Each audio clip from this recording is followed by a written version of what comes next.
ये सब देखिए, आज देख रहे हैं हम लोग चारवाक का आत्मा विचार, है ना। आत्मा के संबंध में अगर हम हमारे भारतीय दर्शन की बात करें, है ना, हमारा भारतीय दर्शन दो भागों में बटा हुआ है। एक जो आस्तिक दर्शन माना जाता है और एक जो नास्तिक, है ना। अगर मैं आस्तिक दर्शन की बात करूं, यानी भारतीय दर्शन को दो प्रमुख भागों में बांट दिया गया है, आस्तिक और नास्तिक, है ना। आस्तिक कौन हुए? जो वेदों की प्रामाणिकता को स्वीकार करते हैं और ये मानते हैं कि भाई वेद क्या है, प्रामाणिक है, उनमें जो बातें लिखी गई हैं वो सही है ना। इसमें षट दर्शन आ जाता है। कौन कौन? सांख्य दर्शन, ठीक है, वैशेषिक दर्शन, न्याय दर्शन, योग दर्शन, वेदांत दर्शन, है ना। ये सारे किस में आ जाते हैं? न्याय मीमांसा, ये सब किस में आ जाते हैं? षट दर्शन में, ठीक है। नास्तिक दर्शन में तीन प्रमुख दर्शन आते हैं, जिसमें आपका जैन, बौद्ध और चारवाक। चारवाक को नास्तिक शिरोमणि कहा गया है, यानी जो नास्तिक लोग हैं उनका बॉस, है ना, शिरोमणि। आत्मा के संबंध में जैसे कि हम चर्चा कर रहे हैं कि भाई आत्मा के संबंध में ये जो आस्तिक दर्शन है, यानी पूरे षट दर्शन और जैन दर्शन, ये इनके द्वारा आत्मा के संबंध में ये स्वीकार किया जाता है कि जो आत्मा होती है वो स्थायी है, शरीर से पृथक है और स्वतंत्र है, मतलब वो अजर अमर है, उसका कभी भी अंत नहीं हो सकता। ये कौन मान रहे हैं? ये षट दर्शन वाले और जैन दर्शन, ठीक है। केवल दो दर्शन ये बच रहे हैं, बौद्ध और चारवाक, ठीक है। बौद्ध दर्शन कहता है कि जो आत्मा होती है वो हमारी संवेदनाओं का समूह है और वो कैसी होती है? प्रतिक्षण परिवर्तनशील होती है, ठीक है। यानी अगर मैं बात करूं तो बौद्ध आत्मा को तो स्वीकार कर रहे हैं, लेकिन किस प्रकार की? क्षणिक और परिवर्तनशील। यहां तक बात क्लियर है। अब चारवाक की बात करें तो चारवाक जो है, चारवाक कहते हैं भाई आत्मा जैसा कुछ नहीं है। चारवाक सिरे से ही आत्मा को क्या कर देते हैं? खंडन कर देते हैं आत्मा विचार का, है ना। जहां बौद्ध आत्मा को स्वीकार तो करते हैं पर कैसी? क्षणिक और परिवर्तनशील। बाकी के जो हमारे दर्शन हैं वो स्थायी और स्वतंत्र आत्मा को स्वीकार कर रहे हैं। पर चारवाक क्या कह देते हैं? चारवाक कह देते हैं साहब आत्मा जैसा कुछ है ही नहीं। इसलिए चारवाक आगे कहते हैं कि भाई जो हमारा शरीर है, हमारे शरीर में एक चेतना होती है और चेतना को ही लोग क्या कह देते हैं? आत्मा कह देते हैं। जबकि चेतना जो है वो हमारे शरीर का गुण है। जब तक हमारा शरीर रहता है तब तक चेतना रहती है, हमारा शरीर खत्म, चेतना भी खत्म हो जाती है। शरीर से पृथक कोई स्थायी और स्वतंत्र आत्मा नहीं है। चारवाक कहते अगर ऐसा होता तो हमें आत्मा दिखाई देनी थी, और चूंकि आत्मा दिखाई नहीं देती है, आपको ध्यान हो तो चारवाक केवल एक प्रमाण को मानते हैं। वो कौन सा प्रमाण है? प्रत्यक्ष प्रमाण, परसेप्शन, है ना। एक ही प्रमाण को वो स्वीकार करते हैं। जो अलग अलग प्रमाण होते हैं, है ना, जैसे शब्द प्रमाण, उपमान प्रमाण, है ना, ये अलग अलग क्या है? प्रमाण हुए ज्ञान प्राप्त करने के। चारवाक कहते हैं केवल एक प्रमाण है ज्ञान प्राप्त करने का, वो कौन सा है? प्रत्यक्ष। तो चारवाक सामान्य भाषा में भी ये बोलते हैं कि साहब क्योंकि आत्मा का प्रत्यक्ष नहीं होता है, इसलिए आत्मा का अस्तित्व नहीं है। और जो चेतना है हमारे शरीर में वो किसका गुण है? हमारे शरीर का, अर्थात देह का। इसलिए चारवाक के सिद्धांत को किस नाम से जाना जाता है? देह आत्मावाद। यानी वो इस देह को ही क्या कह रहे हैं? आत्मा की। भाई आप लोग भ्रम पूर्वक जिसे आत्मा कह रहे हैं वो तो वास्तव में शरीर का, देह का गुण है। और देह का गुण क्या है? चेतना। ठीक है, इसको सिद्ध करने के लिए चार्वाक अलग अलग तर्क देते हैं, है ना। चार्वाक क्या कहते हैं कि भाई आत्मा जैसा कुछ नहीं है, केवल चेतना है और चेतना शरीर से पृथक नहीं है। यहां तक बात क्लियर है। चलिए, तो अपने इस देह आत्मावाद को सिद्ध करने के लिए चार्वाक पहला तर्क देते हैं। चार्वाक कहते हैं देखिए साहब, जब तक शरीर होता है तब तक ही चेतना होती है, और जैसे ही शरीर नष्ट हो जाता है चेतना भी क्या हो जाती है, नष्ट हो जाती है। तो इससे सिद्ध होता है कि चेतना शरीर का गुण है और शरीर से पृथक कोई भी स्वतंत्र और स्थायी आत्मा नहीं। यहां तक बात क्लियर। दूसरा वो तर्क देते हैं कि देखिए साहब, मृत्यु उपरांत, यानी जब व्यक्ति की मृत्यु हो जाती है, मृत्यु उपरांत चेतना भी क्या हो जाती है, समाप्त हो जाती है। अगर हम आपकी इस बात को स्वीकार करें कि स्वतंत्र और स्थायी आत्मा होती है, तो मृत्यु के बाद हमें वो आत्मा दिखाई देना थी, शरीर से अलग होते हुए दिखाई देती, या शरीर अलग पड़ा रहता और आत्मा अलग, कि भैया अब शरीर नष्ट हो गया, अब क्या बची है, बेचारी आत्मा अकेली बची है ना। लेकिन हमें ऐसा तो दिखाई देता नहीं है, भाई व्यक्ति खत्म, उसके साथ साथ उसकी चेतना भी खत्म। तो वो कहते हैं मृत्यु के उपरांत हमें आत्मा दिखाई देना थी अगर आत्मा होती तो, पर चूंकि आत्मा जैसा कुछ है नहीं, केवल क्या है, चेतना है, और चेतना शरीर का गुण है, शरीर खत्म तो चेतना भी खत्म। ठीक है, तो दूसरा तर्क देते हैं। तीसरा तर्क चार्वाक कहते हैं देखिए साहब, जो हमारा दैनिक अनुभव है ना, डे टू डे का जो हमारा एक्सपीरियंस है, वो भी ये बताता है कि जब भी हम ये कहते हैं कि मैं लंबा हूं या मुझे भूख लग रही है ना, या मैं छोटा हूं, तो जो मैं शब्द है ये किसको प्रतिबिंबित करता है, चेतना को, है ना। जबकि लंबा होना, छोटा होना या भूख लगना ये किसका गुण है, ये शरीर का गुण है। तो हमारा दैनिक अनुभव भी ये सिद्ध करता है, ये बतलाता है कि शरीर से पृथक आत्मा का कोई अस्तित्व नहीं है। हम जिस मैं को हम क्या मान रहे हैं, आत्मा मान रहे हैं, वास्तव में वो मैं किसका गुण है, शरीर के गुणों को व्यक्त कर रहा है। तो शरीर से पृथक तो कोई आत्मा है ही नहीं, है ना। और जो चेतना है वो किसका गुण है, शरीर का गुण है। इसलिए हम किसी भी प्रकार की स्वतंत्र या स्थायी आत्मा, इवन परिवर्तनशील आत्मा को भी हम स्वीकार नहीं कर सकते। यहां तक बात क्लियर। चलिए, तो ये तो था चार्वाक का देह आत्मा सिद्धांत, जिसमें वो आत्मा के बारे में बताते हैं। फिर चार्वाक की कुछ आलोचना की जाती है। कुछ आलोचक फिर ये कहते हैं चार्वाक को कि साहब, जो शरीर है, जो देह है हमारी, आप कह रहे हैं कि ये जड़ तत्वों से मिलकर बनी है। तो जो देह यानी जो शरीर है, जो जड़ तत्वों से मिलकर बने, इन जड़ तत्वों से मिले शरीर में चेतना कैसे आएगी, है ना भाई। 4 जड़ तत्व मिल गए तो 5वें की उत्पत्ति अर्थात चेतना की कैसे हो सकती। वो कहते हैं कि भाई ये जो चेतना है शरीर से अलग है, क्योंकि शरीर तो किससे मिलकर बना है, जड़ तत्वों से मिलकर बना है। चार्वाक कहते नहीं साहब, ऐसा नहीं है। चार्वाक कहते हैं जिस प्रकार से पान के विभिन्न घटकों में किसी में भी लालिमा नहीं होती, यहाँ वो पान का एग्जाम्पल देते हैं और मदिरा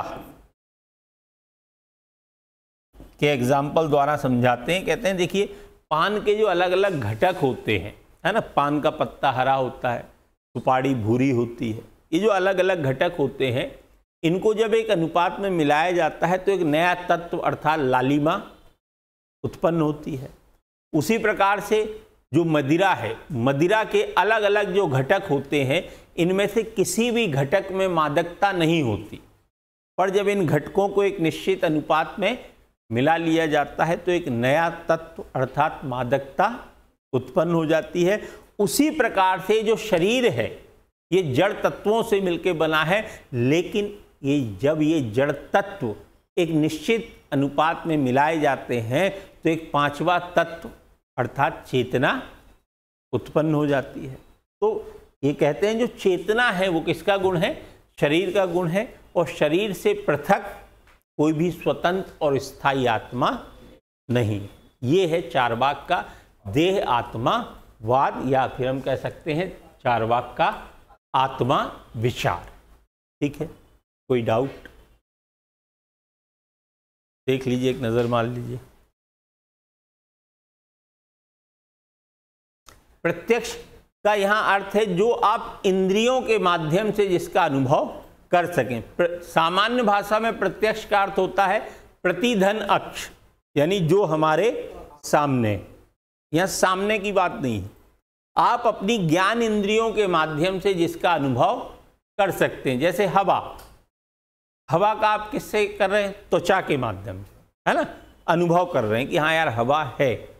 हवा का प्रत्यक्ष तो होता नहीं है, तो क्या चार्वाक वायु को नहीं स्वीकार कर रहे हैं? कर रहे हैं ना। वो आकाश को नहीं कर रहे हैं, बाकी तो सबको कर रहे हैं। अग्नि का हो रहा है, पानी का हो रहा है, पृथ्वी का हो रहा है, वायु का तो आंखों से नहीं होगा, है ना। तो यहां चार्वाक कहते हैं इंद्रिया नाम विषया संसर्गा इति प्रत्यक्षम, कि जब इंद्रियों का विषय के साथ संपर्क होता है उसी को प्रत्यक्ष कहा जाता है। तो जो आपकी इंद्रियां हैं, इन इंद्रियों का जब विषय के साथ संपर्क होता है तो उसे हम क्या कहते हैं? प्रत्यक्ष कहते हैं। ठीक है, तो केवल एक इंद्रिय नहीं, केवल देखना, ये तो एक ही इंद्रिय होगी। महसूस करना, है ना, स्वाद, जीवान के माध्यम से आप जो स्वाद लेते हो, है ना, ये भी क्या है? एक इंद्रिय है। कानों के माध्यम से जो आप सुनते हो, ठीक है, ये भी क्या है? एक इंद्रिय है। तो ये कहते हैं जब इंद्रियों का विषय के साथ संपर्क होता है उसी को हम क्या कहते हैं? प्रत्यक्ष कहते हैं। और चूंकि प्रत्यक्ष हमें आत्मा का प्रत्यक्ष नहीं हो रहा है, आत्मा का प्रत्यक्ष नहीं हो रहा है मतलब आत्मा नहीं है। भाई जो चीज़ है उसका तो प्रत्यक्ष होना चाहिए, और हमें उसका प्रत्यक्ष नहीं हो रहा है, किसी को भी नहीं हो रहा है। इतने लोग बैठे हैं, किसी ने कभी आत्मा का प्रत्यक्ष किया है? नहीं किया है। तो जिसका प्रत्यक्ष नहीं अर्थात वो चीज़ भी नहीं है, होती तो हमें प्रत्यक्ष होना चाहिए था, है ना। ठीक है, और कोई डाउट? हाँ,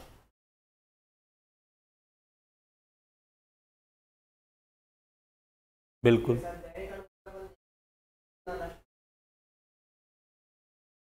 चेतना नष्ट होने पर शरीर को नष्ट करते हैं। नहीं, इसको आप वैसा समझ रहे। देखिए यहाँ ये कह रहे हैं कि जब तक शरीर है तब तक चेतना होती है। अगर इसको मैं इस रूप में लूं कि जब शरीर की उत्पत्ति होती है तभी चेतना की उत्पत्ति होती है। शरीर से पहले तो चेतना आ नहीं जाती कि बच्चा पैदा होने वाला है तो भैया चेतना आ गई है, 10 मिनट बाद बच्चा भी आ जाएगा, ऐसा तो नहीं होता है। क्या होता है? शरीर आता है, शरीर के साथ ही चेतना आती है, बिना शरीर के चेतना नहीं है। और जैसे ही शरीर समाप्त हो जाता है वैसे ही चेतना भी क्या हो जाती है? समाप्त हो जाती है। यहाँ शरीर समाप्त होने का अर्थ है कि उसकी जो चेतना वाला गुण है वो समाप्त हो जाना, है ना।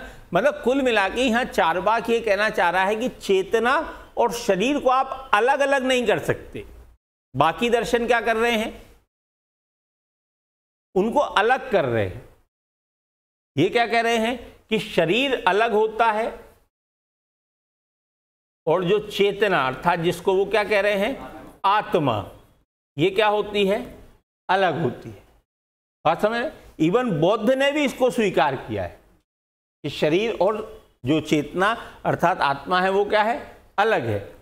केवल चार्वाक के ऐसे दार्शनिक हैं जो कहते हैं चेतना और शरीर को आप अलग अलग नहीं कर सकते, दोनों क्या हैं? एक हैं। इसलिए तो चार्वाक का सिद्धांत क्या कहलाता है?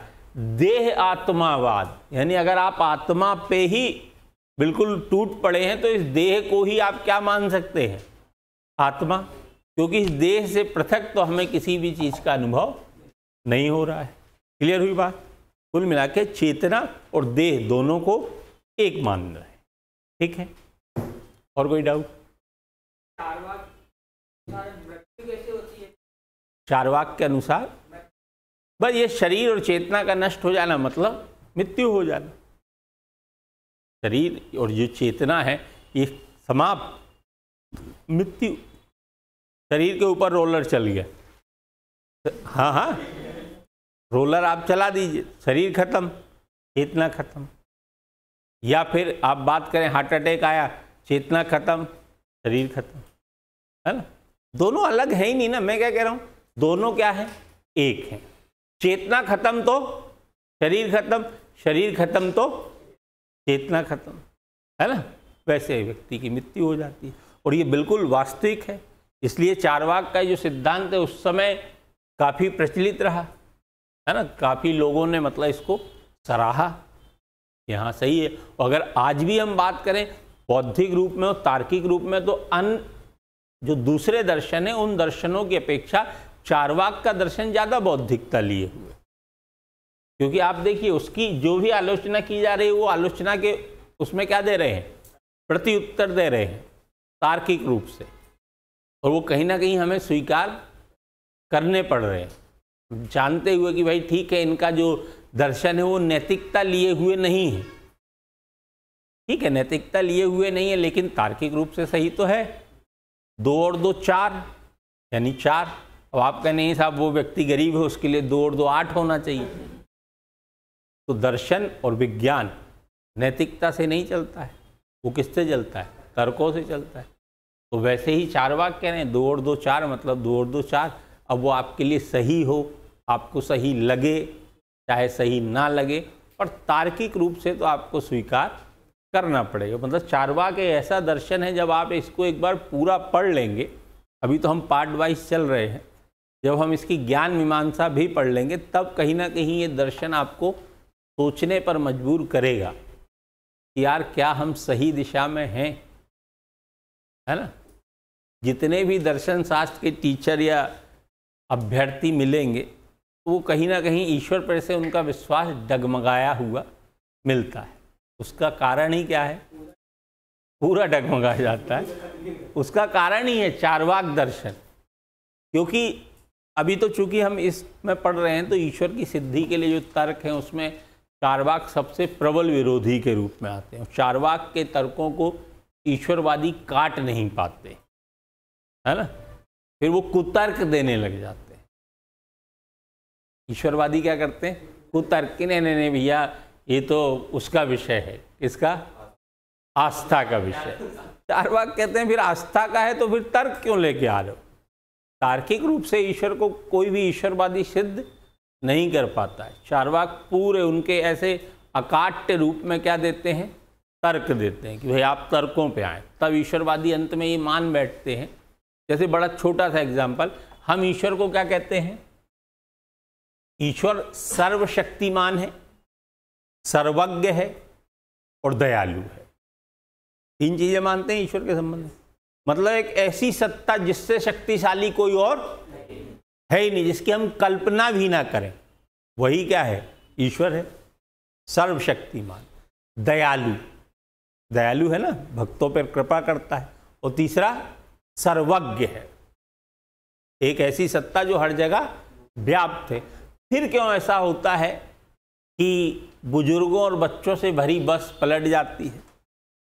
फिर क्यों ऐसा होता है जब बाढ़ आती है तो सबसे ज़्यादा नुकसान बेचारे पशुओं का होता है, छोटे बच्चों का होता है, बेसहारा लोग मतलब जो है उनका नुकसान होता है? ऐसा क्या कारण? ईश्वर क्या है? सर्वशक्तिमान अगर है तो फिर वो ये सारी चीज़ें रोक सकता है। सर्वज्ञ है, मतलब हर जगह व्याप्त है, तो फिर उसे ये सारी चीज़ें रोकना चाहिए। अगर आप कहें नहीं साहब वो रोकना तो चाहता है पर रोक नहीं पा रहा, तो फिर मतलब सर्वशक्तिमान नहीं है। अगर आप ये कहें कि नहीं साहब जरूरी थोड़ी कि वो ईश्वर को पता हो और वहाँ बाढ़ आई हो, तो फिर वो सर्वज्ञ नहीं है। फिर आप कह नहीं साहब ईश्वर तो क्या है सबके कर्मों का फल दे रहा है, मतलब फिर वो दयालु नहीं है।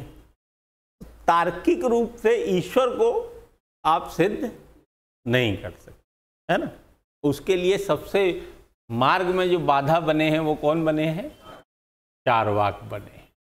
ठीक है, तो आज के लिए इतना ही, है ना। कल इसको नोट डाउन करेंगे। ठीक।